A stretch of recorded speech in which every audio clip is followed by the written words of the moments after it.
Everybody ready? It's 7 o'clock. We'll call to order the Public Works Public Utility meeting for August 4th, 2016. Roll call, please. Mayor Riggle. Vice Chairwoman Keller. Here. Chairman Schaefer. Here. Motion to excuse Mrs. Riggle? Second. All in favor? Aye. Aye. 1, 2. So what you can do. Item number 2 is approval of the motion summary for the meeting of the Public Works Public Utilities Commission meeting held July 5th, 2016. It's recorded and transcribed. I move for approval. Second. All in favor? Aye. Public comments, I don't see anybody here for that. Item number 4, update on public utilities project and activities. Thank you.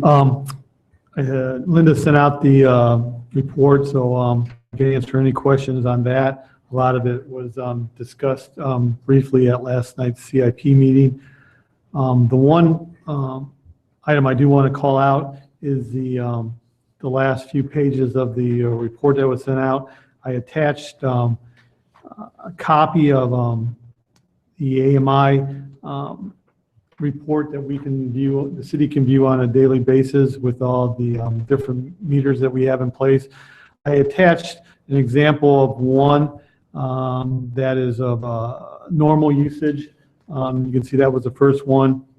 You see the usage typically in the morning and then again in the evening and then right before it looks like they might go to bed and stuff. But then the other times you can see there's really no usage. So that would be an example of a report for a normal meter usage or what we would consider a normal meter usage.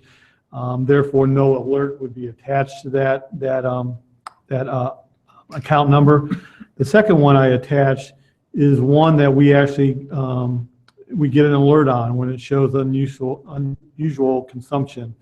You can see the typical usage during the morning and evening, but then it's showing consumption throughout the early mornings, and which would typically would be an alert status. So when we get those now for the meters we have in place, we do notify the resident that they might have a possible leak or some type of unusual usage. Then we can either go out and verify that for them or they can call in a plumber. But I just wanted to provide an example of what we see right now with the meters that are in place. Hopefully in the very near future, the residents that have the MIU installed, they'll be able to get on their own customer web portal and be able to view their usage similar to what we're seeing now, and they'll be able to set their own alerts. So I did want to just call that out to the committee so they can see what we're doing now when we put the meters in place. Just a little bit of additional with some couple of the activities that we'll be finishing the year out with in the Public Utilities Department. One of the projects we had set up for 2016 was a installation of a water line on Vernon Avenue from where it stops now to over to the Old Colony Estates. That project is currently under design, and we hope to get that under construction yet this year. We also are looking at awarding a contract to an engineering firm to do the design and vendor equipment selection for tertiary filtration improvements at the wastewater plant. Per our EPA requirements, we're required to have tertiary treatment. Since 1987, we've used a sand filler type of system that has continued to fail us over the last few years, so we're looking to upgrade that with more of a cloth media that provides, in addition to suspended solids reduction, phosphorus removal, which is a part of our permit. So we're in the process of reviewing requests for proposals, and we'll hopefully award that contract here in the next few weeks. As I reported last night, water plant is working very well. We've met all of our EPA requirements since the plant went online in December of 2014. Our hardness right now for the last 30 days, our average has been 115 milligrams per liter, which is pretty soft water. We target anywhere from 110 to 125, and we're currently at 115.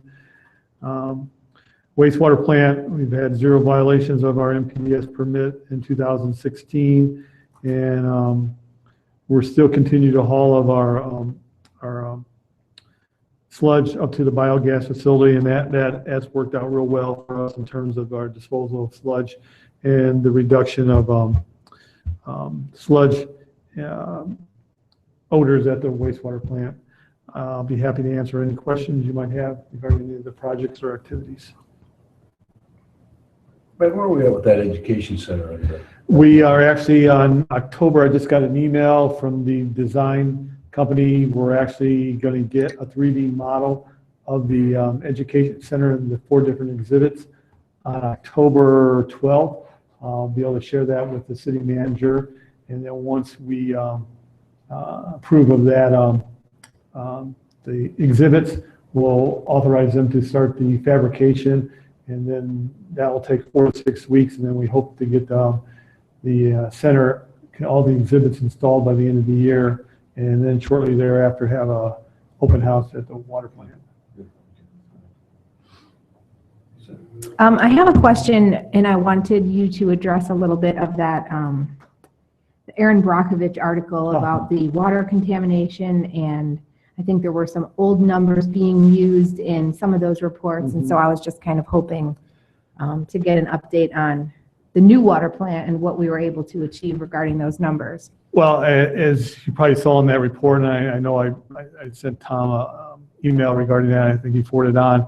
Back in 2013, the Water Environment Quality Group came out and they did some random sampling of several water treatment plants, including Delaware. They reported results of, I think it was right around 0.3 parts per billion. And they consider anything above 0.02, I think, a hazard. US EPA established a safety factor of 100 parts per billion. You can see we're less than 1% of that. We're at 0.3. Since the water plant went online, we do quarterly samples of our for chromium testing, and we're at 0.05, less than 0.05, which is the detection limit. So since the water plant went online, the new water plant, we've been below detectable limits for chromium. I can't tell you much more. We haven't heard, when that report went out, we had one resident call us and ask us some questions regarding that same issue. Since then, we haven't had any other calls regarding that, but we're well below US EPA guidelines. I do know that US EPA is going to revisit those, their standards here in the next several years, and then there might be some adjustment at that time. And then Ohio EPA will follow suit with actually establishing rules, changing those guidelines. But like I said, we're well below the detection limit. I'm not sure if that environmental working group, what their issue was, but I think because of it, I think some things that happened in California, they felt that anything above the 0.02 was more than what was safe level. Yes, it seems like they have what the environmental working group is saying is safe versus what the EPA is saying is safe, and those are 2 different numbers. But we are better than, we don't have anything to worry about regardless of which number. Right, exactly. We were well, like I said, the US EPA guideline was 100 parts per billion. What we tested in 13 was 0.3. Right now we're at 0.05. So that's good. I just wanted to make sure that information got out there because, you know, that's concerning to hear, but it's just one more great reason to have our new water plant up and running. Yeah, and I mean, you saw if you got on that environmental working group's website, you could click on to the different facilities, the different communities throughout Central Ohio, throughout the United States, and you can see where there was issues. And I mean, Central Ohio, I mean, and you saw City of Columbus water plant on the news, and you know they felt that report was way out of bounds and stuff, and that there are no really concerns regarding chromium levels in the water, drinking water right now. Okay, great. Yes. Item number 5 is an update on public works projects and activities. Okay, I'm just going to update on a couple of the road projects. First, 23 through 15. You're aware that it's mostly open, Meeker Drive opened. The signals are operational on 23. We've performed a lot of observation out there, and the traffic is flowing much better on 23. The queue length is way down, especially the morning. People commuting to Columbus, leaving down 23. You can clear the intersection in a single cycle right now, where it could be 3 cycles or longer prior to the project. So very successful. The last component is the Stratford Road realignment piece right by Turkey Hill. That should be finished by mid-November, about 5 weeks from now, and that will complete the project and working very well. 23 Pennsylvania should be fully operational next week, next Monday. It's open now, and just observations again this morning already. The northwest neighborhood is and down that new connector road and onto 23 southbound from that point. So again, that's what we were hoping for. It will certainly relieve traffic downtown when fully operational. We'll see what it does in evening time, and you can come north and take that left turn also. So again, 2 very successful on-time initiatives. East William Street project we're waiting on federal authorization for the final stage 3 plans, which will do things like signal design, landscape design, sidewalk, things like that along the pathway. Most of 17 and part of 18 is be involved in right-of-way acquisition for the project and then utility clearing. So we're anticipating construction schedule in 2019 on that project. So that's on schedule. Resurfacing this year is finishing up. What you're seeing right now is East William Street base repairs. It's disruptive, some delays associated with it. There's no way around that. But that's got a little bit longer to go, and then we'll be finished with resurfacing also this year.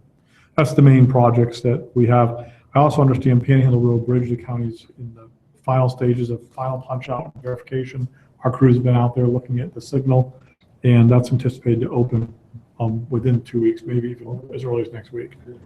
So some good projects right there. If there's any other projects that are going on I didn't mention, I can answer questions about them. If not, we can move on. Nope. Good. Pavement condition. Okay, and you have a pavement condition report. It looks like this right here. And I also want to go over some highlights. I'm not going to spend a lot of time. This is really just a listing of our current pavement conditions, grade A through F, of every street in Delaware. If you turn to page 2, there's a pie chart, looks like this. That's just the overall condition of all streets together, including arterials down to cul-de-sacs. And you can see 5% overall of all streets have failed and 11% are at a D. So 16% of our streets are in poor condition. To page 13. And there's just a lot of information here. The listings of streets are first presented alphabetically, then they're broken down by the functional class, meaning the arterials, the collectors, and local streets. And then they're presented by ward only. Page 13 looks at local streets, and I want to focus just on the 4 small pie charts. The chart on the left listed local roads by grade pre-1995. That's separating out most of the streets that existed in Delaware before all the new subdivision pavement was constructed. And you can see 40% of those older streets are in a DF level. And that's what we've been saying over and over again, that the older streets are suffering. You look at the next chart just next to that, 1995 and current, you can see 0% are Fs, only 4% are Ds. That's all that brand new pavement out there. So those numbers right there are what have propped up for 15 years thinking our roads condition is not that bad, but our older streets were getting older and older, our original streets, if you want to call it that. And that's why now we have 40% of our streets at a D or F level. Same 2 bits of information there for collectors, not quite as many, but you're looking at 17% of collectors are D or failed, and we're only 6% of the newer roads are a D. So that's good information right there just to understand some of the breakdown. If you go to page 24, there's some summary graphs on page 24 for the pavement ratings by ward. And this is fairly telling when you look at, for example, Ward 2, has 21% of their streets, and this is local streets only, are D or failed. And similarly for Ward 4, has 22% that are at a D or failed level. And Ward 1 and Ward 3 are in better shape. That's just information for, and all council will have this. This is still considered a draft version document. The last thing I want to show you on page 25, the next page, is by ward. It shows you the streets that are failed in those wards. So this is really just, we broke it down several ways as a working tool. If you flip one more page to 26, that you'll see a map, for example, Ward 1, and you can see the grade and where those streets are graphically, the red being the failed streets and so on. So there's just a bunch of tools in here to help you understand what the pavement condition is in your individual wards overall as a city. This was all performed by Public Works by visual inspection of every road and graded A, B, C, D, or F. And the intention was getting it in a simple format that we can do this repeatedly year after year and keep track of the road condition. So that's information. I'm not sure if you want to do anything more with this before we would make this available to full council. What we can do is let you take a little bit of time to flip through it if you like the format, and we can keep it in this format and finalize the document. If you think there's some information missing, we're glad to put that together and add it to it. In my mind, it seems like pretty comprehensive. Yeah, I think it looks great. Yeah, I mean, this is Okay. a lot of information. Yes. Well put together. Thank you. And I was just note at the bottom, Joe Cunningham is a OSU intern, summer intern through college engineering that had a lot to do with this, and very bright young man. So we're glad to have him. And that's all I have on pavement condition. Okay, moving on to item 7, the update of the 2016 transportation plan. Sure. And again, I'm providing draft versions to make sure that you like the format. Just a little bit of history. Our original thoroughfare plan was completed in 2001 with the county and came up with 13 large projects. In 2004, we updated that plan and added a bunch more projects to that on necessity to make sure development pressures wouldn't discount or eliminate a potential future network connection by building over an area we thought. So by having everything all exhibited and adopted, we were in a strong position to make sure road improvements happen in accordance with development. Another part of the 2001 work, there was actually several binders of information. We came up with our traffic calming guidelines, our traffic modeling standards, general principles for parking, bicycling, and things like that. There's several volumes of work. So what we're really updating is the project list and what's important. So before you, 2 draft documents. The first with the green dots on it. This represents projects. Anything green is something that has been completed since the original work in 2001. So in the past 15 years, these are the large projects that are either complete or in process of being completed. And you'll see 315 and Pennsylvania are on there. And they're listed out across the bottom by quadrant in the city. The red lines represent projects that were in that original work or the 2004 update that we're no longer recommending keeping in our transportation plan for a number of reasons. And you may have some questions about those. I think it's fairly telling that there's a lot of green on there. A lot of things have happened, mostly from development over the past 15 years, not so much. Some of the red ones we're taking out are because conditions have changed, and that project is no longer practical or no longer needed or no longer supportable by analysis. And those are listed individually in red along the bottom. And again, this is a draft document. It could take some time to really consume, and you may want to study it for a while and have some questions or email some questions back in before we finalize this. This is something that we would roll out as well to full council and then make it available to the public online.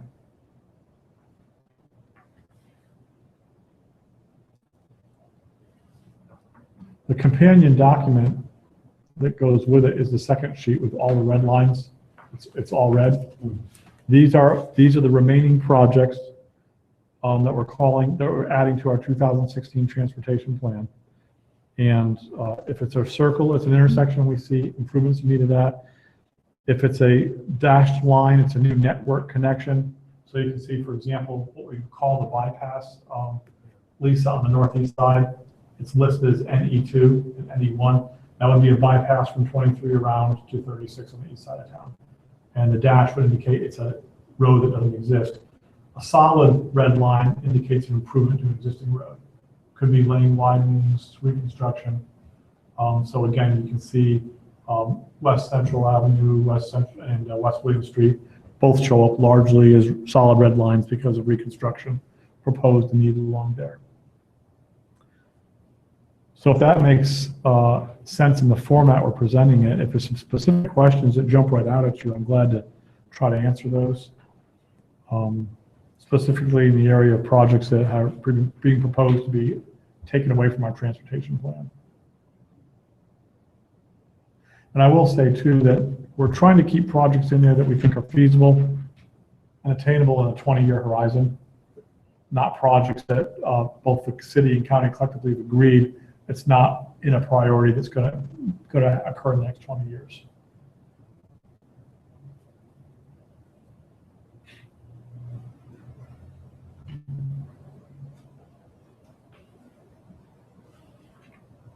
Just take some time. Yeah, sure.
Any questions?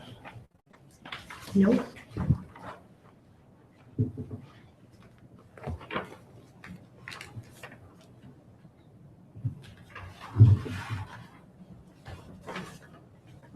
These aren't prioritized, they're just. They're not prioritized. Right. Okay.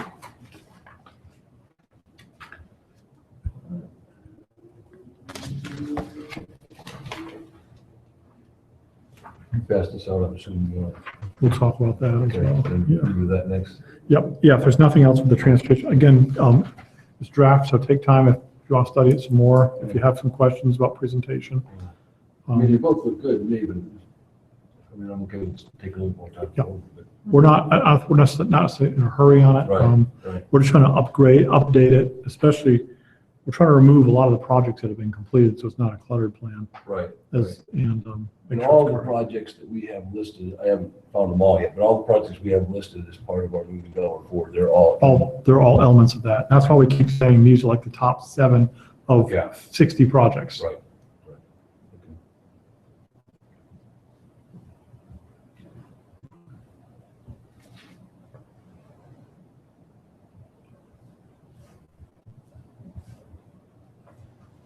You want to talk about this? Sure, the last thing would be this item 8, then staff comments. Yeah, I guess. which is really where we'd be. Okay.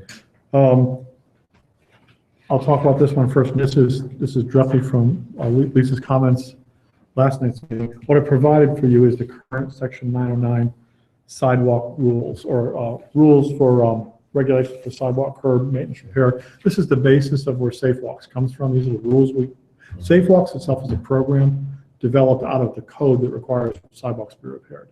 So this is the code that governs it. And section 2, construction and maintenance specs, I think it's highlighted in gray. That's the section that was under discussion last night. And I can tell you that letter A, C, and G are the majority of deficiencies that we've marked, with A probably being 98% of all deficiencies are where there's a half-inch or more difference in an adjacent section of sidewalk. And that's one of the areas that different communities have different standards on that. Some are less than half-inch, some are greater than half-inch. Half-inch was about the average of what folks are doing. It's not nearly as stringent as, say, a stair standard where you have, in some cases, an 1/8 of an inch or 3/16 difference. That's on stairs, which is considered a little more hazardous if you trip on those. So that's one of the ones. I will tell you, we have uniformity, that we actually developed a tool probably almost 10 years ago to make sure every piece of sidewalk is being measured exactly the same. There's no eyeballing involved.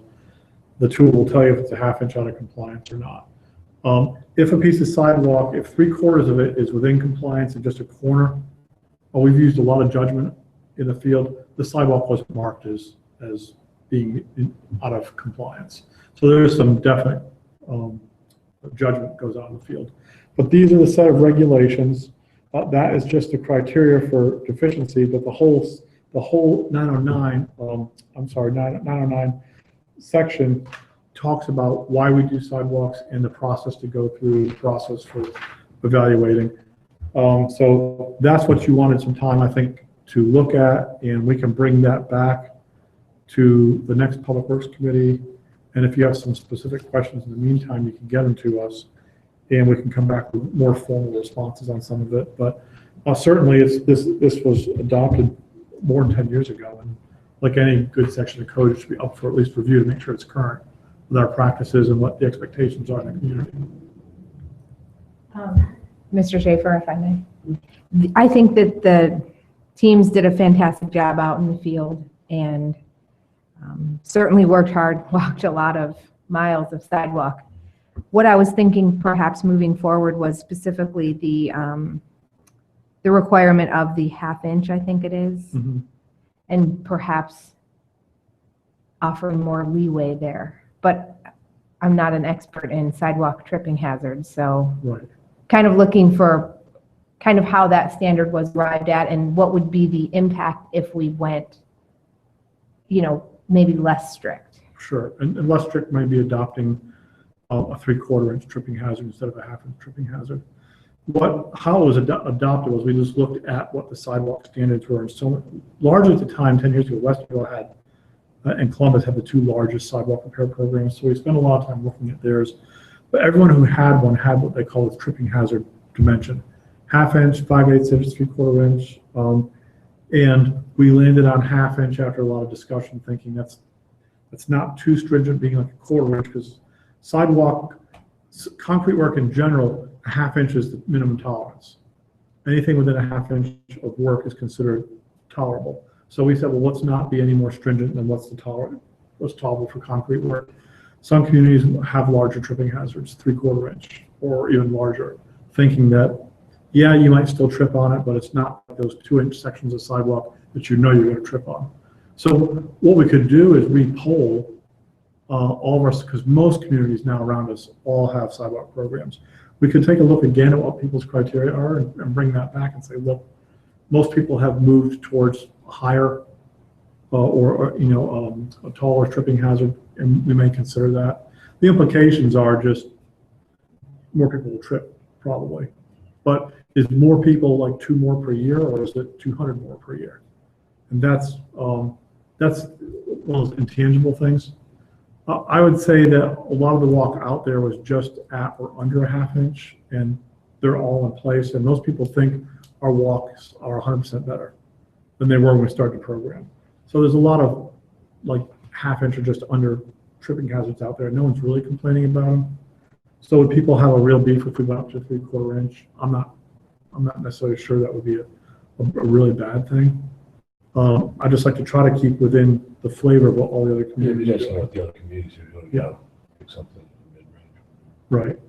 We've had very little complaints and arguments from people over this is a dumb standard or it's too strict. I think probably the number one complaint we've had is just government telling someone they got to fix it, but even that's the number one complaint, it was still a very small percentage of all the folks. We've dealt literally with thousands of our residents. And for the most part, people, I wasn't planning on spending $300, but it makes sense. And our compliancy rate was very, very high, as is our collection compliancy. It's very high. So I keep saying the public really accepted this program for the benefit that it had to do a one-time big sweep. And that's why my recommendation strongly was let's not let the sidewalk system deteriorate again. Let's continue to spot check year by year and be both demand driven and try to find these things before we get to any of them and just try to keep up with it and not try to pick up 50 years worth of mistakes in 10 years. Makes sense. Yeah. But I'll be glad to do some research and provide that information back. Okay. Even before we send out a packet, I'll probably have that information available in there so we can have a discussion about that. Great. I really appreciate you having this here tonight just so quickly after mentioning it Sure. last night. That was fast. So Sure. thank you. Sure. Just want to have a discussion about it and No, that makes make sense. sure that we're, now that we've completed the program and we have our sidewalks Yeah. almost, once some of these final repairs are made in a lot better condition, just kind of rethink it and then move forward. Sure. I can address, Councilman Jones asked a question about bikeways last night, and I did check in here. If we built a asphalt bike path along someone's frontage, property owners are excluded from responsibility on those. If it's a bikeway, we take responsibility, regardless of what the tripping hazard is caused, even if it's by a street tree, route, or something else, we'll go and make all the repairs on asphalt bikeways. So that, as long as it's our bikeway to take care of, it's not an HOA bikeway. So I just wanted to check on that and verify. Okay, I wanted two quick items to talk about, not really just to ask to make sure you're comfortable with the direction these are going. Our RFBs, which are the rectangular rapid flashing beacons you see on Liberty by the college, and also the speed feedback signs for speed limit signs we've discussed both of those.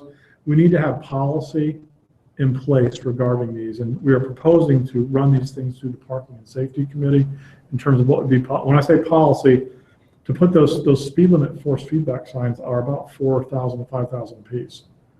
So once some neighborhoods see these, everyone's going to think, well, that'd be perfect for us. And we could easily end up with $200,000 of these signs out there in no time. And just like stop signs, my concern is if you proliferate anything, they lose effectiveness. So we want to come up with policy of when should they go in place, not just because somebody wants. We have one neighborhood offering to buy it just so they can have it. And that's, to me, be no different than offering to buy stop signs and other signs because that's how they want the neighborhood to be. But we got to follow code.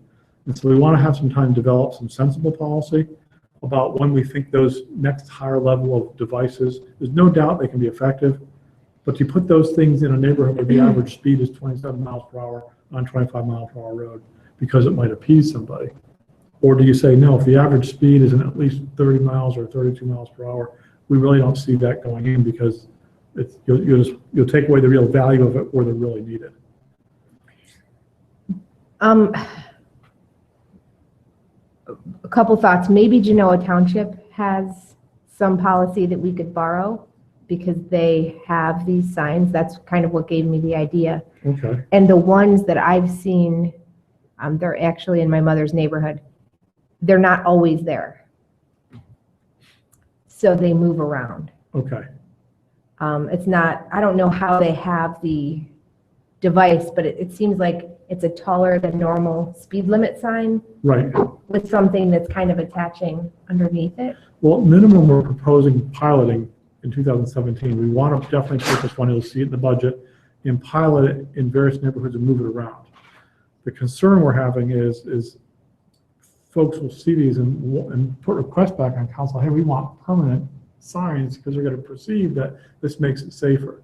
But there'll be a significant cost, not just the purchase cost, but these things have solar panels and arrays and batteries that will have to be replaced. So that will drive up just the maintenance budget to take care of these. So I don't believe we're in them, but I think we really need to have some good sensible policy as to when we should put it in there and not put it in. And it should be based on percentage of traffic, frequency, speeding, maybe number of pedestrians, are they in school zones or not? So I'm not opposed to presenting both to Parking Safety and Public Works Committee because it is infrastructure as well, and getting information from both committees before we can put together policy. Let me mention too, the other one we were talking about, the rectangular rapid flashing beacons, already had 2 more requests for those installations. Now that they've seen us, those are $10,000 a pair for those signs, expensive. And again, high maintenance in terms of solar arrays and batteries to take care of. So those, again, we want to have policy as to, let's just not put these in because someone asked to have them in. There's got to be a real reason to have those, or we could end up with them all over the place if we're not too tight with it. So we want to bring back what we think is some guidelines, some sensible policy as to where these things should or shouldn't go. And those are heavily used here, and we want to look a little bit at what their policy is over there. I think that makes sense. I agree. Is there any other professional organizations or anything that might have draft policies on those? Well, what I'm going to do is, we're part of this Central Harbor Engineers Group, which actually spans as far south as Athens and Cambridge, and we have, I think, almost 40 member communities now that share our information back and forth. So I can put requests out to see if anyone has written policy yet on either one of these devices that would be willing to share with us. That sounds like great work for an intern. Yes. Do we have one? Joey actually will probably be coming back over his Christmas break. And it's definitely kind of work we can put him on. There you go. So, and start researching those things. So we're not in a real hurry. The one request from the Cheshire Crossing neighborhood, we said, we understand even if you're willing to pay for it, but we just can't proliferate traffic control devices at our own will. There's guidelines and there's purpose behind traffic control. If you put a stop sign every corner, no one's going to stop anywhere. And it's just the same as these things. If they show up everywhere, they're not going to, it's not going to look special when you pull in a neighborhood if every neighborhood has one. What works right now is it's different. You can drive down a road, all of a sudden there's this flashing speed limit sign. There must be something special about the area. You put these on every main road where someone says, well, someone goes 50 miles an hour. That's true in almost every street. But if most of the cars are going at least 10 miles an hour with speed limit, yeah, then maybe that does require that higher level of enforcement. So that's the kind of policy we want to try to put together. If that makes sense. It makes a lot of sense. Would your preference be to have both committees involved in reviewing that? Or just parking and safety? Okay, well, Yeah, I'm okay with both. I mean, Okay, I think, Bruce's insight in terms of, yes. proximity to schools and things would be helpful too. It's because of computer technology, we have these devices available now. And there is some benefit to them, but the benefit is always creating a situation for the driver that's unfamiliar. And that's why we have stop sign, the ignorance right now to them, because there's so many stop signs in places where you don't really need to worry about the side street. People can drive through them knowing highly unlikely for a car to be coming down this road. One of the worst cases is Houck Road at Merritt Parkway. I was going to say, Yep. that is the worst. People on all approaches drive through that stop sign. And there's an example right there of why you turned a 3-way stop. It only needed to be one street stop and all 3 stop. So now no one stops. And it's a terrible intersection. All right. Say, folks, last thing I have then really is just a brief discussion. We have the levy issue coming up, and you see the large number of competitive projects on the transportation update. Staff is beginning to trying to think of, we want to get into, assuming a levy was approved, a quick start in the beginning of the year to try to get some of these things moving forward. but we're not in a position to say these are the final priorities. I think council still weighs in, and there's so many projects there. We're trying to think, how should that best be managed? Should all the projects go through? Should Public Works Committee manage that? It's similar to how the parks projects, we had so many parks projects, there was a specific committee, a park committee group, actually levy group, to help prioritize those things. And what we broadcast out there was high need projects that we think the community will be supportive of. But by all means, we're not going to be presumptuous in saying these are the exact in the order we should do them. And we put a palette of projects out there we think would be supported, but they're not necessarily in the right order, or there may be something else that we say, this is really important, we didn't think about this. And who should have that authority? Staff's not comfortable saying we have the say or any final say. We're looking for some kind of format for direction, probably through council or through a committee to help steer that, because keep in mind, this is going to be a long-term. We get some projects done, then what's the next project to come on there, and how do we manage that? How do we keep deciding how we spend an additional $1.2 million per year into network projects? What should that format be? And I just bring it up as a discussion item for you to think about. Well, you know, after that subgroup put together some recommendations, and then you presented some, and that was presented to council who approved that. So that, Right. in my opinion, the package that you've got, with, unless something changes, that's the order that council approved moving ahead with this. I mean, we've actually got timelines for those projects and everything. So unless there's something that's going to occur to cause us to rethink that, I think we go with what council approved, and then, you know, if all of a sudden there's a change of priority, come back to council and identify that.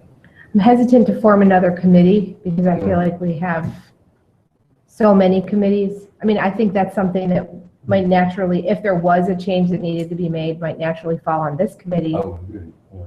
But I don't think we need to rethink the whole project. Good. Because council's already approved. Right. 1, 2, 3, 4, here's the timeline, here's the estimated cost, let's go with that. And then when you see something we need to rethink that, then I'd say at that point you come to this committee and, you know. No, that's the kind of direction we're looking for.